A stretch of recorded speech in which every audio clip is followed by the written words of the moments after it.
उपमुख्यमंत्री अजित पवारांवर शासकीय इतमामात अंत्यसंस्कार करण्यात आले। अजित पवारांना श्रद्धांजली म्हणून राज्यातील अनेक शहरांमध्ये व्यापाऱ्यांनी बंद पाळला। अहिल्यानगरमध्येही व्यापाऱ्यांनी बंद ठेवला, तर नाशिक जिल्ह्यातील येवल्यामध्येही कडकडीत बंद ठेवण्यात आला।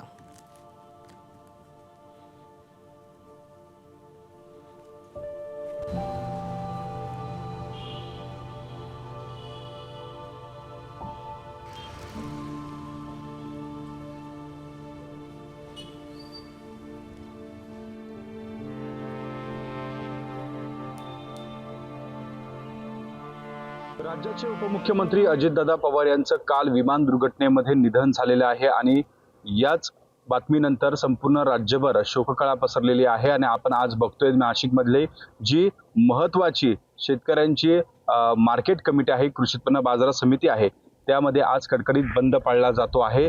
आज दिवसभरातले पहाटेपासून सकाळचे, दुपारचे आणि सायंकाळचे जे लिलाव आहे ते लिलाव देखील आज होणार नाहीयेत। या ठिकाणी शेतकऱ्यांनी कोणताही शेतीमाल आणू नये अशी जे पत्र आहे ते मार्केट कमिटीने काढलेलं होतं। अजित पवार यांचं कृषी क्षेत्रात देखील एक मोठं योगदान होतं, त्यामुळे खरं तर हा निर्णय कृषी उत्पन्न बाजार समितीच्या कमिटीने घेतलेला होता। आणि आजचा जो दिवस आहे त्या दिवसासाठी एक दिवस जो आहे तो संपूर्ण कडकडीत बंद या ठिकाणी पाळलेला आहे। आणि कृषी उत्पन्न बाजार समितीमध्ये आपण जर बघितलं तर या ठिकाणी आज एक दिवसाचा जो बंद आहे तो पाळला जातो आहे। अजित पवार यांना श्रद्धांजली वाहण्यासाठी खरं तर जो आजचा हा बंद या ठिकाणी पाळलेला आहे। त्यामुळे आपण जर बघितलं तर कृषी उत्पन्न बाजार समितीमध्ये आज कोणताही शेतीमाल शेतकरी या ठिकाणी घेऊन आलेला नाही। आणि त्यामुळे आपण जर या ठिकाणी बघितलं तर संपूर्ण जी कृषी उत्पन्न बाजार समितीची आजची जे व्यवहार आहे ते आपल्याला ठप्प या ठिकाणी असल्याचं एकूणच पाहायला मिळत आहे।